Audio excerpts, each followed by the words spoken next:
नमस्कार, news Indian update में आपका स्वागत। मैं राहुल ओझा आपके साथ। सीतामढ़ी में एक बार फिर लव जिहाद का मामला सामने आया है। मोहम्मद मुर्तजा नाम के एक मुस्लिम लड़के ने हिंदू लड़की से पहले दोस्ती की, फिर प्रेम जाल में फंसाकर प्रताड़ित करने लगा। पीड़ित लड़की का कहना है कि उसने अपने आप को हिंदू बताकर ऐसा किया।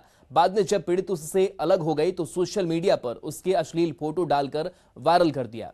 इस मामले में पीड़ित ने थाने में लिखित शिकायत दर्ज कराई, जिसके बाद पुलिस ने त्वरित कार्रवाई करते हुए आरोपी मोहम्मद मुर्तजा को गिरफ्तार कर लिया है।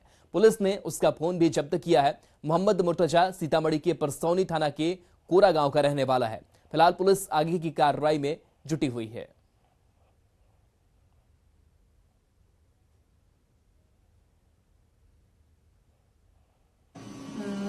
जो लड़की को अपना प्रेम नाम बताकर और उससे दोस्ती किया और बरगला के उसका फोटो खींच लिया। जब बाद में लड़की को पता चला कि ये लड़का उसके समुदाय का नहीं है, मुस्लिम समुदाय का है और वो पहले से शादीशुदा भी है, तब लड़की उसे अपना पीछा छुड़ा ली और अलग रहने लगी। उसके परिजनों द्वारा दोनों परिवार को समझाया गया। जब लड़की उसके बावजूद भी लड़का जब नहीं माना तो लड़की अपने नानी के घर रहने चली गई। वहाँ भी ये लड़का इसका पीछा किया। उसके बाद जो है इसका मोबाइल वगैरह लड़की का किसी तरह रास्ते में छीन लिया और उस वीडियो को लड़की और लड़का के खींचे गए फोटो को सूचना पर कांड दर्ज कर त्वरित कार्रवाई करते हुए आरोपी लड़की को गिरफ्तार किया गया है तथा उसकी मोबाइल को भी जब्त किया गया है। गोपालगंज में संदिग्ध गतिविधि वाले ट्रेनिंग सेंटर पर जिला प्रशासन की छापेमारी के बाद सुरक्षा एजेंसियां अलर्ट हो गई हैं। सुरक्षा एजेंसियों ने जिला प्रशासन से कार्रवाई के बारे में पूरी जानकारी ली है। वहीं इस कार्रवाई के बाद पूरे इलाके में हड़कंप मच गया है। सूत्रों की माने तो खुफिया विभाग को इनपुट मिला था कि बांग्लादेश के कुछ रिफ्यूजी वेस्ट बंगाल और पश्चिम बंगाल के नाम पर गलत तरीके से पहचान पत्र बनवाकर गोपालगंज के विभिन्न इलाकों में किराए के मकान में रह रहे हैं। यहां पर आयुर्वेद दवा बेचने का ट्रेनिंग ले रहे हैं। खुफिया विभाग इनपुट मिलने के बाद जिला प्रशासन ने नगर थाना क्षेत्र के जादूपुर रोड में एक चौकीदार वीरेंद्र यादव के मकान में छापेमारी की। सदर एसडीएम डॉक्टर प्रदीप कुमार के नेतृत्व में इस 2 मंजिला मकान में हुई छापेमारी के दौरान यहां से 36 लोगों को पुलिस हिरासत में लेकर थाना चली गई। इनके पास से बड़ी संख्या में मोबाइल, लैपटॉप और कई कागजात जब्त किए गए हैं।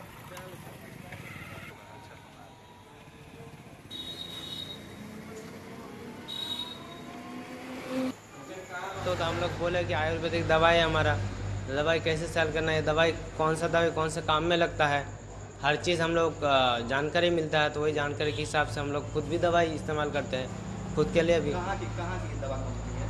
ये दवाई का कंपनी जो है मतलब मैन्युफैक्चर जहाँ पे तो गुजरात में बनता है, जो हेड ऑफिस है यूपी है। पुलिस लेके गई, हम लोगों को यही बात पूछा गया है कि मतलब आप लोग यहाँ पे रहते हैं तो आखिर कारण क्या है, क्या करते हैं। तो हम उनको बताएं सर कि मतलब सर हम लोग यहाँ पे जो रहते हैं ना, तो हम लोग दवाई, तो वही हम लोगों को जानकारी दिया था, हम लोगों को ट्रेनिंग दिया जाता है कि हाँ इस तरह से करना है दवाई सेलिंग। और हम लोग यहाँ पे रहते हैं, अपना खुद का रूम लेके रहते हैं, हम लोग खुद का रूम लेके रहते हैं, खुद खाना वाना बना के हम लोग दवाई की सेलिंग यही होता है कि मतलब तबीयत। देखिए, हम लोगों के मोहल्ले में पिछले 2 साल से करीब सैकड़ों की संख्या में बाहर के लोग जो यहाँ की भाषा नहीं बोलते हैं वो यहाँ रह रहे थे और कोचिंग या संस्था के नाम पर, जैसा हम लोगों को जानकारी है, ये बताते थे कि कोचिंग और संस्था हम लोग चलाते हैं, लोगों को प्रशिक्षण देते हैं। लेकिन इनकी गतिविधियाँ संदिग्ध दिखाई दे रही थी। और दूसरी बात है कि स्थानीय भाषा भी ये लोग नहीं बोलते हैं और कुछ पूछने पर बताते भी नहीं हैं। तो हम लोगों को ऐसा संदेह है कि ये लोग किसी संदिग्ध गतिविधि में हैं और प्रशासन द्वारा छापामारी किया गया है कल। और इस बीच बड़ी खबर, जेडीयू एमएलसी राधाचरण शाह के यहां ईडी का छापा पड़ा है। आरा के 4 और पटना के 2 ठिकाने पर छापेमारी की गई है। राधाचरण शाह उर्फ सेठ जी के यहां ईडी की रेड पड़ी है। फार्म हाउस समेत कई ठिकानों पर छापा पड़ा है। आरा में नाइट मठिया स्थित फार्म हाउस पर छापेमारी चल रही है। केंद्रीय जांच एजेंसी ईडी ने 1 सप्ताह पहले समन भेजा था। एमएलसी राधाचरण शाह और बेटे कन्हैया प्रसाद को समन भेजा गया था।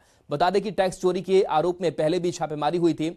छापेमारी के दौरान मिले साक्ष्य और इनपुट के आधार पर राधाचरण सेठ और उनके बेटे कन्हैया से ईडी ने लंबी पूछताछ की थी। अलग अलग दिन बाप बेटे से ईडी ने पूछताछ की थी।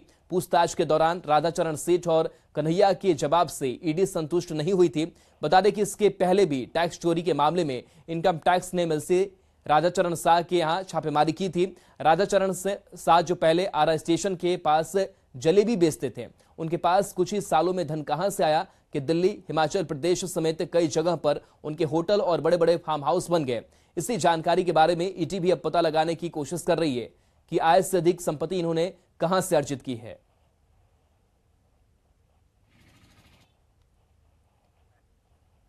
दिल्ली में आईएनडीआईए की कोऑर्डिनेशन कमेटी की बैठक को लेकर बीजेपी सांसद सुशील मोदी ने कहा है कि यह कोऑर्डिनेशन कमेटी बहुत कमजोर है, हर पार्टी के सेकंड थर्ड रैंक के लोग शामिल हो रहे हैं। उन्होंने कहा कि इसमें राहुल गांधी, ममता बनर्जी, लालू प्रसाद, नीतीश कुमार होते तो कुछ कहा जाता। साथ ही उन्होंने कहा कि ललन सिंह ने 2 दिन पहले नीतीश कुमार के बायोडेटा रिलीज किया कि प्रधानमंत्री पद के दावेदार हैं। वह भूल जाते हैं कि महागठबंधन में चौथे नंबर की पार्टी जेडीयू है।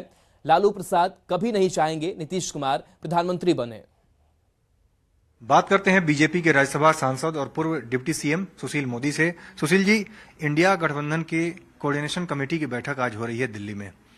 उस बैठक में क्या सीट बंटवारे पर कोई फॉर्मूला निकल पाएगा? चर्चा बहुत है, आपको क्या लगता है? देखिए, पहले तो जो ये कोऑर्डिनेशन कमेटी बनी है, बहुत कमजोर कोऑर्डिनेशन कमेटी बनी है। इसमें हर पार्टी के सेकंड थर्ड रंग के जो लीडर्स हैं उनको रखा गया है। इस कमेटी में तो राहुल गांधी, लालू यादव, नीतीश कुमार, ममता बनर्जी, अरविंद केजरीवाल, अगर ये कोऑर्डिनेशन कमेटी में रहते तब तो कोई मतलब था। ममता बनर्जी ने अभिषेक बनर्जी को नॉमिनेट किया, लेकिन वो बैठक में नहीं जा रहे हैं, उसके बदले किसी को भेज सकती थी। सीपीएम ने अभी तक अपना कोई नुमाइंदा कोऑर्डिनेशन कमेटी में और नॉमिनेट नहीं किया है। फिर जनता दल यू की ओर से ललन सिंह का नाम था, तो क्या ललन सिंह इस बैठक में जाकर क्या करेंगे? या संजय झा आज वहाँ जा रहे हैं तो वो क्या करेंगे? क्या बिना नीतीश कुमार के कोई निर्णय ले सकते हैं? तो इस तरह की कोऑर्डिनेशन कमेटी में हमेशा जो शीर्ष नेता वो अगर बैठक में होते तब तो कोई निर्णय होता है, नहीं तो कोई भी बात होगी तो पहले वो फोन करके पूछेंगे, परामर्श लेंगे। और ललन सिंह नहीं आ रहे हैं तो ये समझ में नहीं आ रहा है कि 2 दिन पहले जिस ललन सिंह ने नीतीश कुमार का बायोडाटा रिलीज किया, कहा कि प्रधानमंत्री पद के दावेदार हैं, उम्मीदवार होंगे, वो जो जिला अध्यक्षों की और जो प्रखंड प्रमुखों की जदयू की बैठक थी उसमें भी गायब थे। अपना वीडियो मैसेज दे सकते थे, अपना लिखित संदेश दे सकते थे, और अब दिल्ली की भी बैठक में नहीं आ रहे। पता नहीं क्या बात है। क्या उसका जवाब तो वही दे सकते हैं कि वो अस्वस्थ है या क्या है, लेकिन कोई व्यक्ति अगर बीमार भी है तो पूरे प्रदेश से इतनी बड़ी संख्या में कार्यकर्ता इकट्ठा हुए तो उनका लिखित संदेश तो पढ़ा जा सकता था। लालू यादव ने पटना में बताया था कि राहुल गांधी को, हालांकि उन्होंने मजाक में ही कहा था कि आप बाराती बनने के लिए हम लोग तैयार हैं, आप दूल्हा बनिए। उसके बाद मुंबई की बैठक में उन्होंने कहा राहुल गांधी को मजबूत करने की बात कही। दूसरी तरफ ललन सिंह कह रहे हैं नीतीश कुमार को जो इशारों में कह रहे हैं, कल भी जो नारे लगे वहां पर पटना में, आप कैसे देख रहे हैं? क्या दूल्हे को लेकर के, नेतृत्व को लेकर की लड़ाई है उसमें? देखिए, कभी भी लालू यादव नहीं चाहेंगे कि नीतीश कुमार दावेदार बने। क्यों चाहेंगे कि एक क्षेत्रीय दल उसी राज्य के दूसरे उनके प्रतिद्वंदी बल्कि आज अलायंस में हो, कब तक कौन कहाँ रहेगा ये पता नहीं चलता है, तो क्यों चाहेंगे? इसलिए राहुल गांधी को जो उन्होंने दूल्हा कहा या उनको मजबूत करने की बात कही, तो राष्ट्रीय जनता दल तो हमेशा लालू यादव जो हैं वो हमेशा राहुल गांधी के पक्ष में खड़े दिखाई पड़ेंगे। वो कभी भी नीतीश कुमार को स्वीकार नहीं कर सकते हैं, क्योंकि नीतीश कुमार ने जितनी बार उनको धोखा दिया और उनकी लड़ाई तो नीतीश कुमार से आज तक होती रही, तो कभी भी उनके पसंद के उम्मीदवार नीतीश कुमार नहीं सकते। जब भी होंगे तो राहुल गांधी ही होंगे। चलिए, बहुत बहुत धन्यवाद। तो ये थे बीजेपी के राज्यसभा सांसद सुशील मोदी। कैमरामैन सोनू मंडल के साथ अमितेश सिंह, न्यूज 18 दिल्ली। कटिहार पुलिस ने साइबर ठगी के एक बड़े मामले का खुलासा किया है। पुलिस ने इस मामले में एक पूर्व बैंक एम्प्लॉय को गिरफ्तार किया है, जिसके पास से 1,35,000 नगद, एक सफेद रंग का कार, एटीएम, आधार कार्ड, नकली थंब इंप्रेशन, प्रिंटर, मोबाइल बरामद किया गया है। प्रारंभिक जांच में इस मामले में और कई लोग शामिल होने की बात सामने आ रही है। एसपी ने कहा कि अन्य आरोपियों को भी जल्द गिरफ्तार कर लिया जाएगा। इस मामले में चर्चा यह भी है कि जो आरोपी साजन गिरफ्तार हुआ है उसका 132 लड़कियों से करीबी संबंध रहा है।